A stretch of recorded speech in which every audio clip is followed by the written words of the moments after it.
All right. Good day, family. God bless you. It's the time you've been waiting for. Senior Talk with Claire Hubbard, your resource and information show for people getting better with age. Well, we are in a high impact time in our city of Chicago. It is election season. Elections are taking place on February the 28th, 2023. And let me tell you, we have stopped nothing short of bringing you the best of candidates who chose to come and partner with Senior Talk with Claire Hubbard and our campaign known as Senior Votes Matter. Well, today we have someone who is no stranger to the community. Let me tell you, he has been very, very impactful in the Bronzeville area. He is running for the 4th Ward Alderman position. And let me tell you, he deserves to win. He has been very putting himself out there for many, many, many, many years. So he's not new to this opportunity. But before we go any further, we're going to introduce you to our guest. But everyone stay tuned. Senior Talk is live on Facebook. We're live on Senior Votes Matter on Facebook. We're live on Claire Hubbard on YouTube and any other marketing outlet. We'll share them with you later in our broadcast. Everyone stay tuned. We'll be right back after this opening.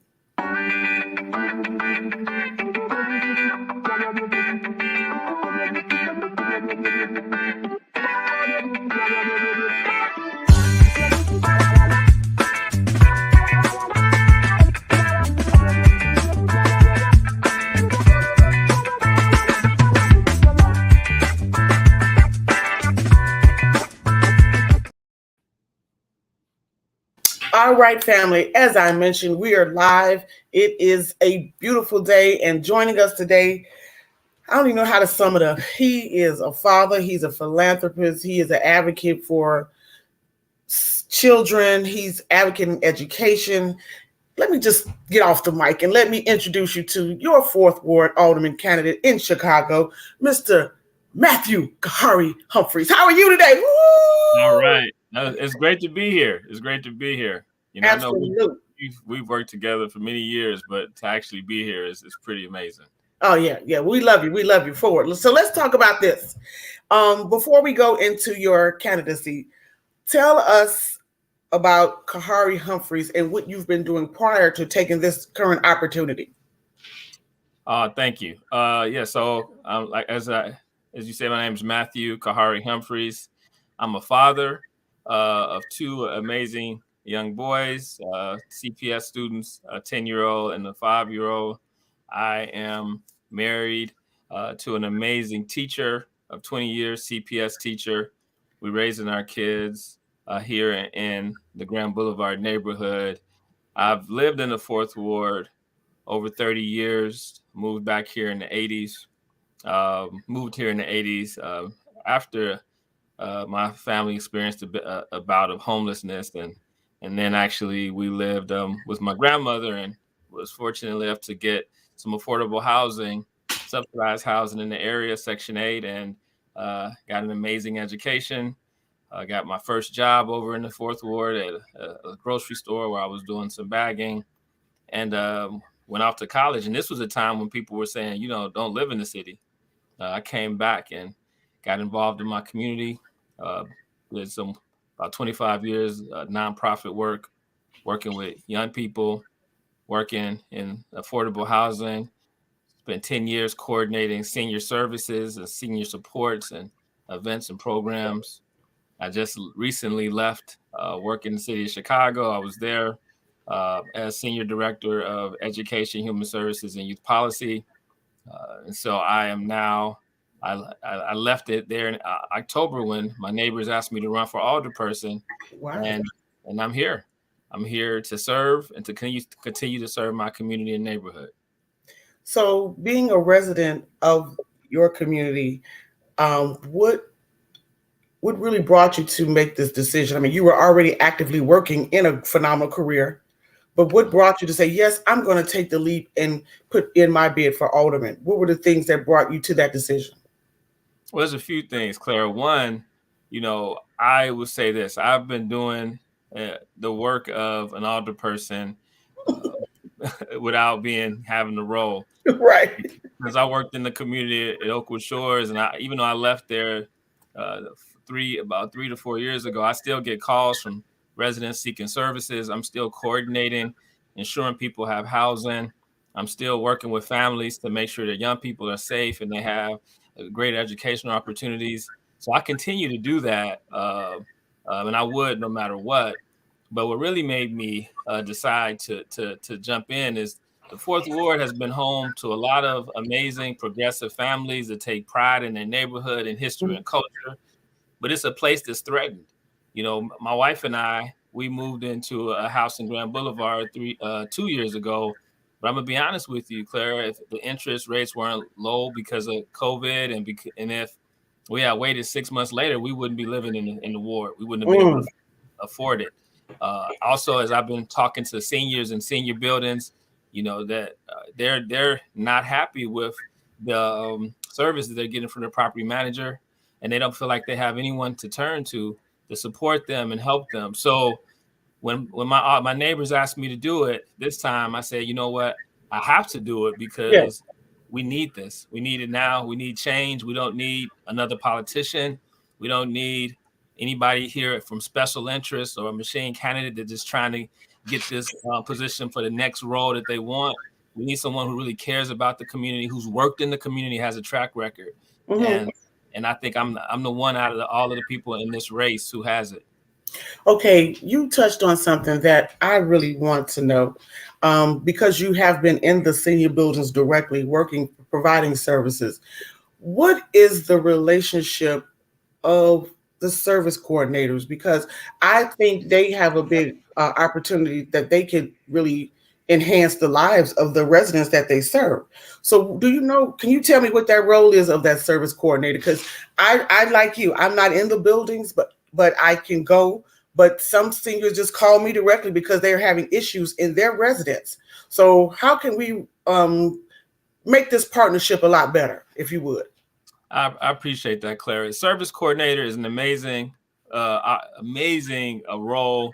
As I mentioned, I've had over 10 years of experience managing service coordinators, and it's a crucial role that provides services, activities, and really just the support and care that the seniors need. Right. It's the it's what I want for my grandmother, and myself when I'm at that age.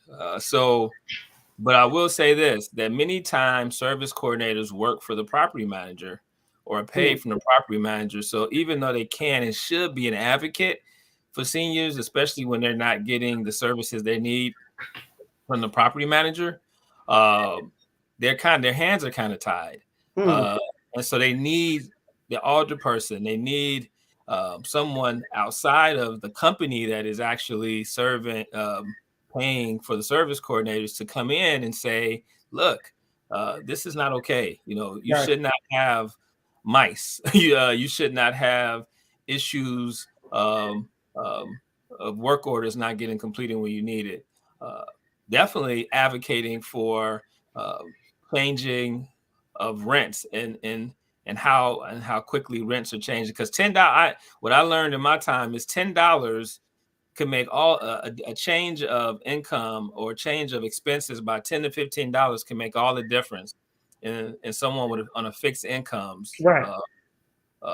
life. We're Sure. talking about the difference between food or not. So, you need someone who's going to advocate, who's going to stop into the senior building and walk the building with those property managers, um, and really walk the building and talk to seniors and to the tenant associations, the resident associations, and the resident leaders and just the residents to see and hear what their needs are, not just giving them bingo games and trips, which definitely we got to do because we have to have fun. But also, Right. everyone needs to know that they have someone who has their back and is going to take care of them and is going to hold these property managers accountable. So let me ask you this. Um, what were the things that your community told you that allowed you to say, yeah, I'm going to run? What were those issues that brought you to say, I'm going to be a candidate for the fourth ward, Chicago? So one was affordable housing. Mm-hmm. People said we really want to see affordable home ownership. We really want to see affordable rental, not rental that keeps going up. So even though it's affordable at the time, it changes. Um, they want to see also people, as I mentioned, senior buildings told me they wanted to see conditions in their buildings improve, Yes. which is which is why I'm strongly in support, along with Alderman Byron Sitchko Lopez and Alderman Jeanette Taylor of the Senior Bill of Rights for seniors developed by seniors in the 3rd and 4th ward.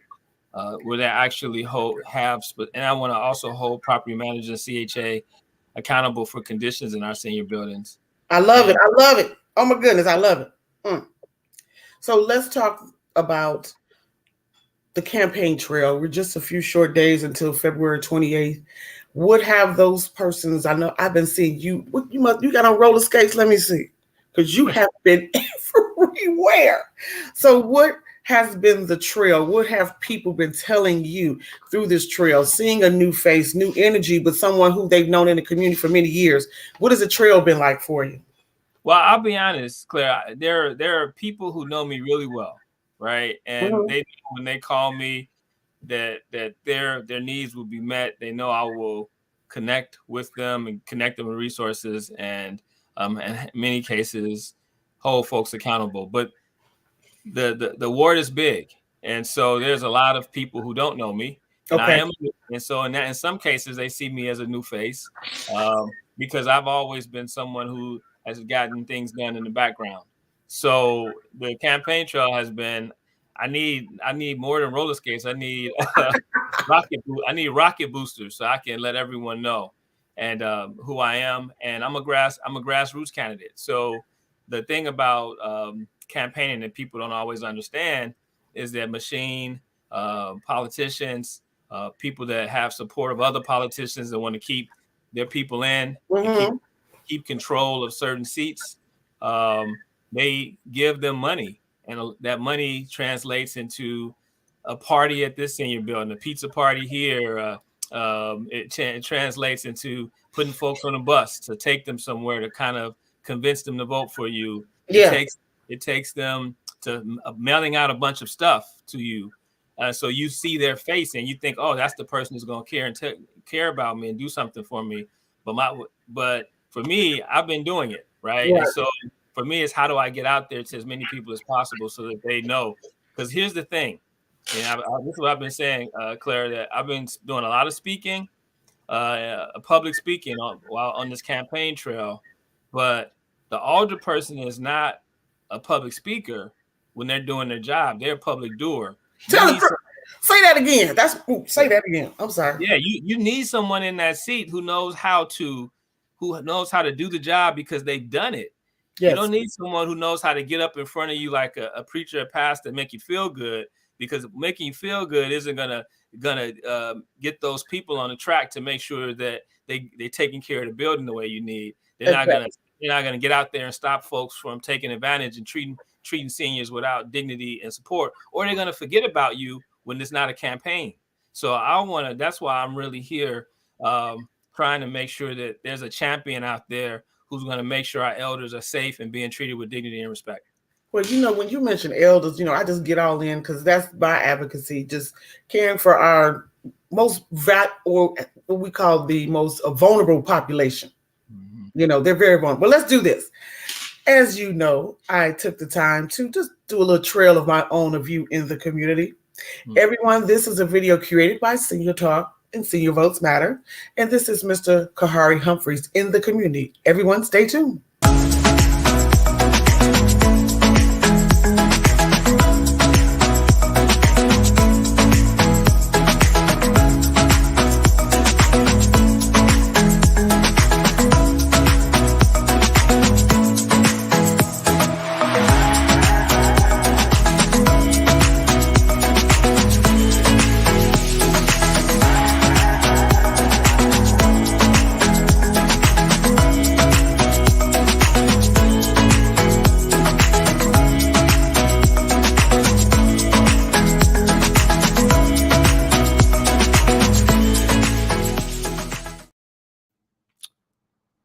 Oh, wow. Thank you.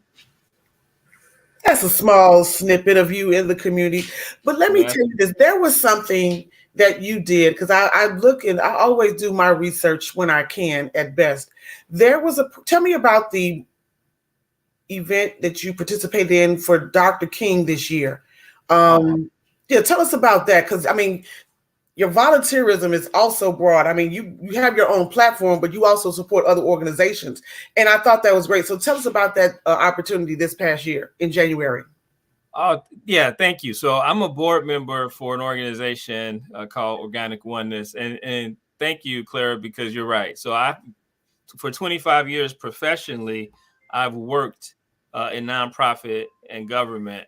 However, you know, of those 20, during all those 25 years, I've also been a volunteer, mentor in schools. I've been on LSCs. I've been on the police advisory council for 10 years. I've been on the Grand Boulevard Advisory Council, and I've been a board member for 20 years. I've been a board member for the Kenwood Oakland Community Organization. For the last 5 years, I've been a board member for Organic Oneness, Vandercook School of Music. So these are all volunteer things that I do because ultimately I want to make sure my neighborhood is the way my grandma left it to me, and better for my grandchildren and my children. So the event you're talking about on MLK Day. So 5 years ago, when I was working with the community builders, um, well, if I can go back even further than that, Clara. So I attended Providence St. Mel in Garfield Park back when Martin Luther King Day became a a federal holiday, and actually, I think CPS decided to let young people stay home during that time. My principal at the time, Paul Adams, who's now the president of Providence St. Mel, he didn't let us.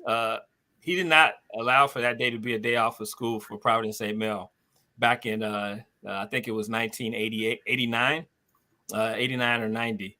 And as you know, as a teenager, we were all angry, right? And I'm sitting here at 35th and Cottage Grove catching the bus all the way to the west side when my friends from CPS was at home on MLK Day. But this is what he said. He said that he marched with Dr. King, and Dr. King would not want young people out of school on his birthday. He would want them in school. So he kept us in school, and he still does this. Mm-hmm. And the first part of the day is as an assembly. And that kind of stuck with me all my life. I've done something on MLK Day. So 5 years ago, when one of my when a neighbor came to me and said, "Hey, I'm a civil engineer. I I want to close my firm to and send my engineers out to somewhere in Bronzeville to give back on King Day, but there's no Bronzeville King's Day of service.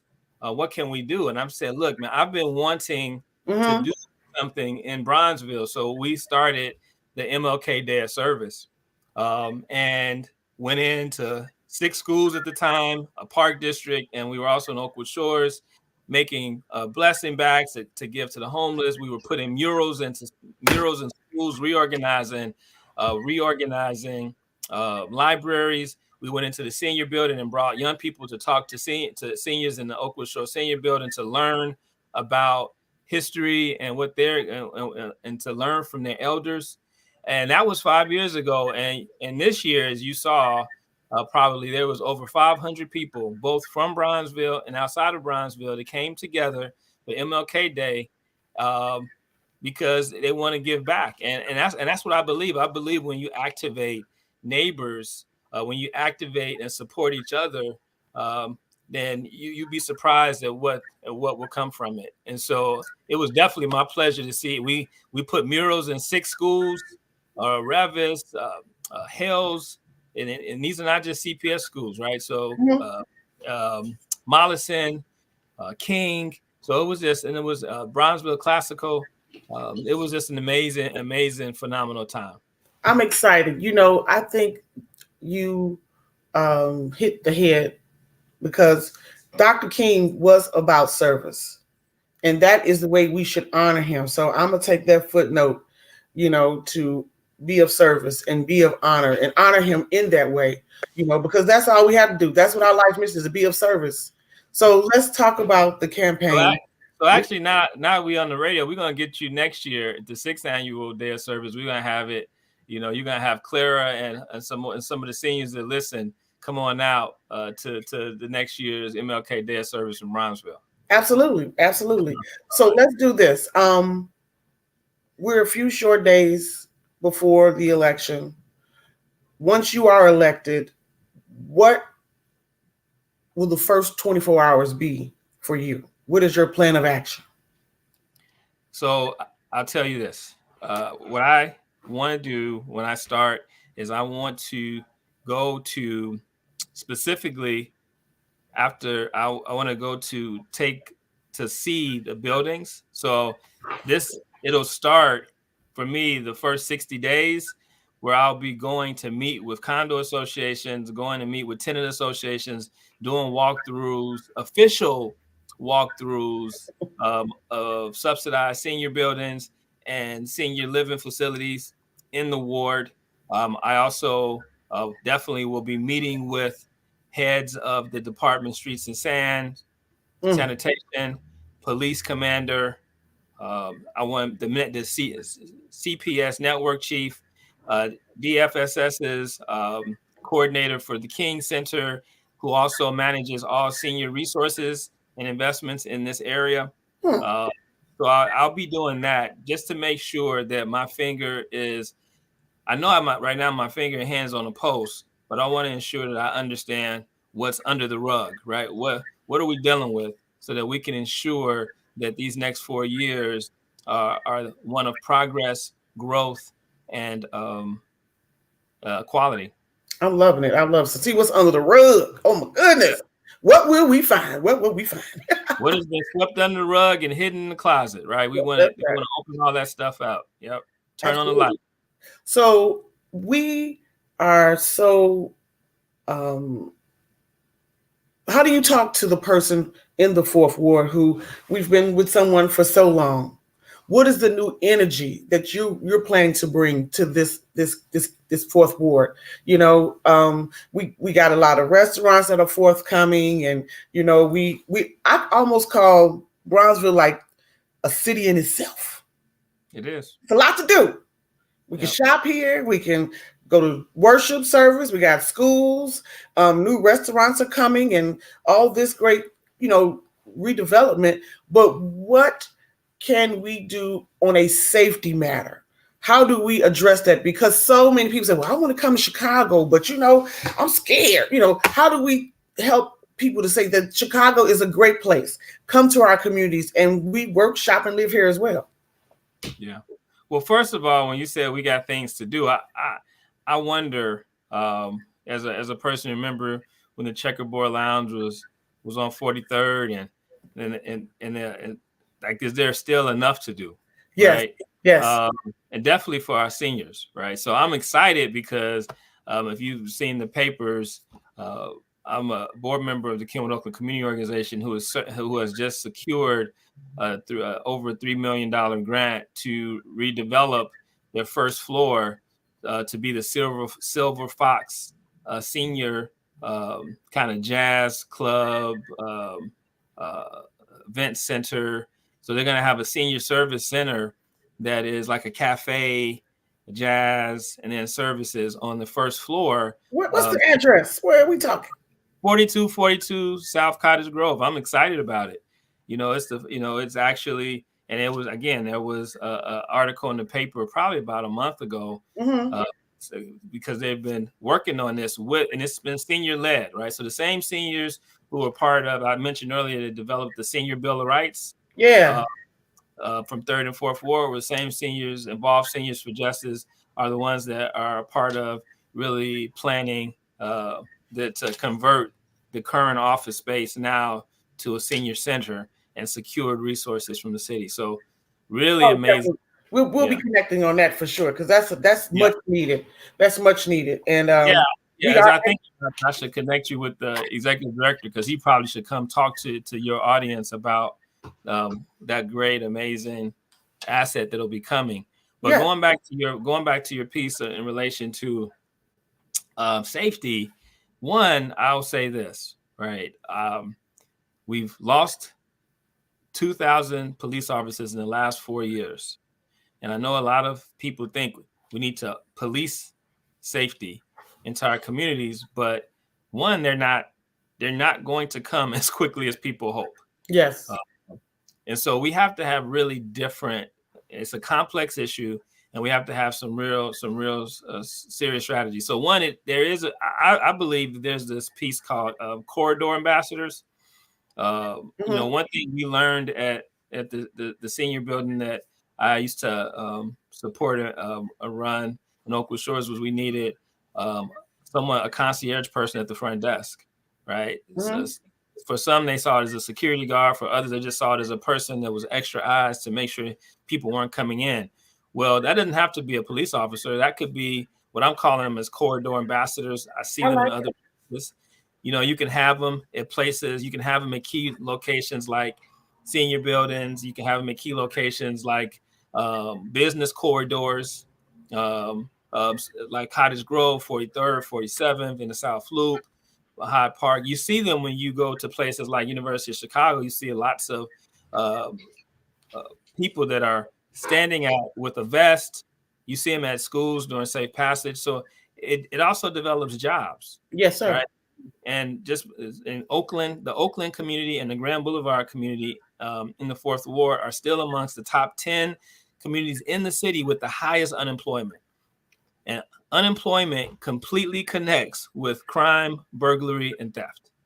Right. So we have to get our residents working. And I'm going to tell you this, as a person who's my mother has retired 3 times. Because she is not sitting at home retired, right? She needs to have something to do. So I think our elders want to, in many cases, want to be involved either as in working or in service. And I know I've done that when I was at Oakwood Shores, where we got elders, AmeriCorps stipends, yes, to work, and there's a whole program, right? There's a whole a senior serve program that we can do. So it's not just investment in young people, it's investment in any willing body in our community that wants to be of service and wants to be doing something or working. And so definitely I see all of that as being connected to safety, also cleanliness and connection. A lot of our residents in the Fourth Ward are disconnected to one another. They don't know their neighbors. They don't know the people that live in their neighborhood 2 blocks away. So it's easy for someone to be a victim of a crime if they're not connected to their community, and they don't have people looking out for them. So we've done something on my block where we've created a group chat. So if someone is coming home late and they want to get in the group chat to say, "Look out for me, I'm coming into my garage," they have extra eyes on them. If someone accidentally leaves their garage door open, or they see someone walking, they're talking to each other. That also is helpful because honestly, the response times for police in our area is the bottom 25% across the whole city. Wow. Meaning that when we call the police in our area, they get to us slower than 75% of the other neighborhoods and wards across the city. And that is unacceptable. Yeah, it is. That is a thing that I really want to dig into and see, well, why is that? What is it about the Fourth Ward that makes somehow our calls, we get response slower than others? I got my suspicions, but I'm not going to say that on a radio show. Yeah. But let me say this: we were at the Cold Coalition this past weekend, and one of the things, we got this new position called this Police District Council. So they're going to have to they're going to have to be proactive with the alderman and address the community. So this is one of the lead things. I mean, I know it personally, having read the newspaper and talked to even a sergeant who said, "Hey, sometimes we just understaffed." But I'm like, really? It's one thing being understaffed, but it's one just showing up for the call. I mean, but anyway, that's another subject. Yeah, let me not go too far on that. But I feel you, Khari, but I like the initiative of the community chat where we look out for each other. So one of the things people keep mentioning, well, one of the candidates I interviewed before, he mentioned the block club. Yeah. I'm like, what happened to the block club? Do we have them anymore? We do. I mean, so let me tell you this. It's quiet in some regards. And then I remember years ago when we had precinct captains. Do they still exist? Because I remember growing up in Roseland, 117th off of Michigan Avenue, and we had a precinct captain who would walk the blocks and say on election day, "Hello, Mr. and Mrs. Have you went to go? Have you went to vote?" And they encouraged the neighbors, come out the doors, go place your vote. And that was also an engagement of someone that would represent the issues of the community or the constituents to the officers and to the aldermen. So are those positions existing anymore? Do you know? I mean, you're pretty knowledgeable. Let me ask you, do they still exist? So for Block Club, let me tell you this, and I don't know if I mentioned, but for the last 10 years, I've been on the Second District Police Advisory Council All because right. I've been like, how do we make this thing better? And Yes, sir. one of the things they said when I first joined, when I talked to folks from other districts, like what's different about other districts? What do they do? What are some of the best practices? One of the things they said was block clubs and neighborhood patrols. Mm-hmm. Some of the communities that have less instances of safety have neighborhood patrols that have active block clubs. So one thing I did when I was at Oakwood Shores, we started the Oakwood Shores Community Association, where we got people connected because block clubs are different when you're in buildings, right? They're not the same Yes. as if you're on a block with homes. And so you still need those associations. We call them vertical block clubs. Instead of having a block club, we need floor captains. Senior buildings know this really well. We need a floor captain for each floor, checking on each other. And how do we get those floor captains and all together in that building, connected with other floor captains from other buildings? So we do. So I've been the person on the committee that led the Bronzeville Block Club Summit, where we've come together for the last 3 years, because you see two things. You got old school blocks that had a block club, and that one woman, Miss Jean, was the block club president, and she did it for 11, 15 years, and she either needed a break or she moved, she passed away, unfortunately, and no one took up the mantle, right? Yeah. So Great when statement. when I moved on to my block, I had this phenomenal woman, Miss Lewis, who walked the block. Her aunt was her grandmother was that person, Mm-hmm. and then she bought her grandmother's house, and she says, "I want to do it." So I got right behind her. We got a block club. We've had trick or treat trails. Well, trick or treating. We took a trolley. This trick or treating, we had a trolley come to the block and take kids to a haunted house, come back. All of the houses were given candy. We've done block parties each year. But the bigger piece that I noticed is that we needed block club. Other people who on other blocks either needed to connect with other neighbors that wanted to help them start a block club, or Yes. people new to the neighborhood and they wanted to be connected with neighbors that already have block clubs. And that's the job of an alderperson, right? We should have. And I went to the alderman's office and, hey, give me the list of the active block clubs. They didn't have it. I went to the police department, who actually they're the place that you register your block club. Mm-hmm. So they had the place on their website to register them. But when I asked the district, like, where's the list? They don't have it. Why? Because the system downtown isn't connected with the systems in the districts, so they can actively find out who has a registered block club. So we ended up having to do a block club summit 3 years ago, so we can just do a call out to people. Come on, let's see who you are. Found out we had 39 block clubs in the Brownsville area. We had about 150 people interested in being on a block club or in block clubs. So we brought them together. There was actually a block club manual that the police created back in back in the late 90s, and it hadn't been updated since then. So all of the numbers and the things to do was so outdated. So last year we had to update that. The committee that I led, we updated that block club manual. So now we got a block club manual that has the numbers, who to call to shut down your street, who to call to get the light fixed, who to call to get your block clean before your block club party. Yeah. Yeah. Wow. I know how to do the work. I've been doing the work, and I'll keep doing it. I'm taking some notes here. I'll tell you, we're going to follow up. Well, I'm excited for you, and the fourth ward should be as excited. Now, we do want to mention those who are tuning in. This will also play on some other networks. Elect Khari Humphries.com. You can also go to Senior Talk or go to clairehubbard.org, click voting, and you see all of his information. So I have to ask you this. Over the years, there's always been, what would be your campaign song? Let's talk about something fun, then we're going to wrap it up. What is your campaign theme song? Some people get ain't no stopping us and all that. What is your campaign theme song? Oh my goodness, that's a good one. That's the first time I got that question. It's Black History Month. I know you got some. I think for me it'd be Lovely Day. The weather's just a lovely day. Because that's what I'm looking forward to. I'm looking forward to, making sure that our ward and our city is better, and it's lovely for everyone, not just some. That's beautiful. So what are your closing remarks? I mean, that might have been it. It was really fantastic. So, I mean, we got a few more days. You got fundraisers, where you're going to be. What can we tell our listening and viewing audience right now on how they can find you? Well, they can find me if they go to Facebook and they look up. It's long, but on Facebook you got to look up Matthew Khari Humphries for 4th Ward Alderperson. But that's our Facebook page. You can go to my electkhariHumphries.com. You can go to that. I see it scrolling at the bottom. Thank you. That's our website.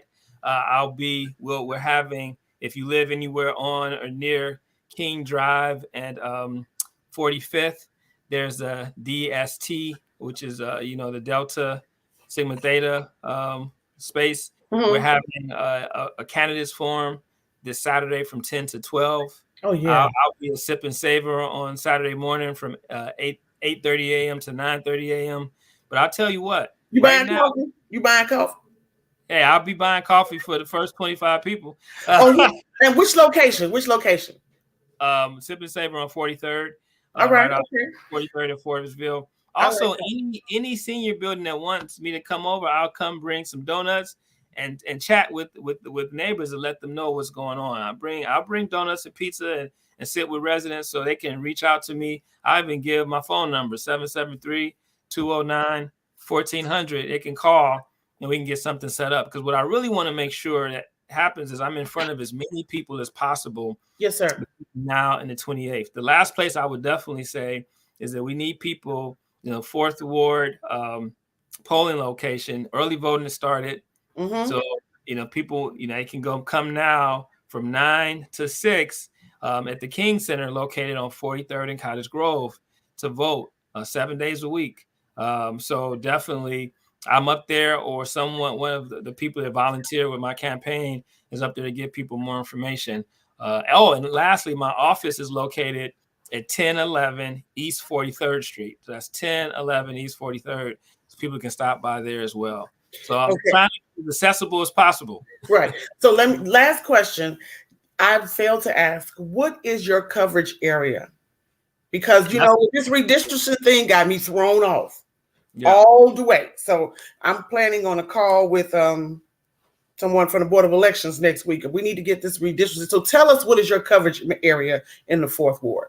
So I'll start off by kind of saying the neighborhoods, and then I'll get a little bit more specific, right? So the northern end is Printers Row.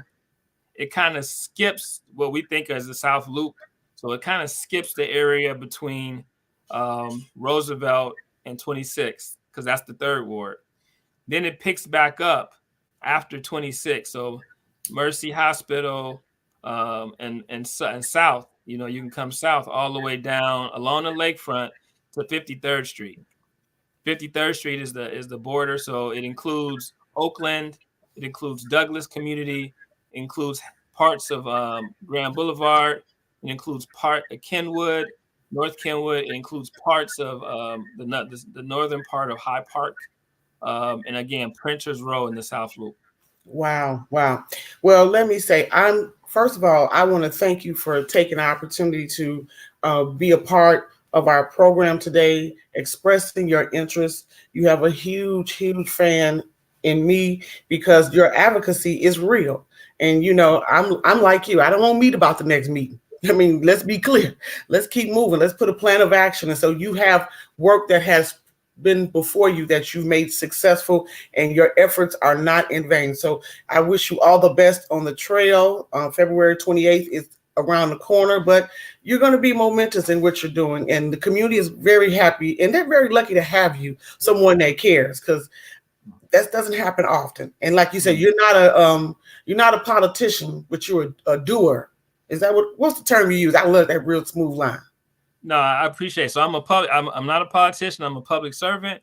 And you need, when you elect your alder person, you need to elect a public doer, not There a we go. public speaker. Absolutely, absolutely. So thank you so much, Khari, for your time today and being on our program. Everyone, again, elect Khari Humphries. Khari is spelled Khari Humphries. You all know how to spell Humphries. So anyway, .com is the website. He's also on clarahubbard.org/voting. You'll see his information. This will replay on YouTube, Instagram, LinkedIn. It's going all over the world. But for more information, give them your office or your phone number once again, please. And before I do that, Claire, I cannot get off of here without acknowledging what an amazing resource you've been for so many years for seniors.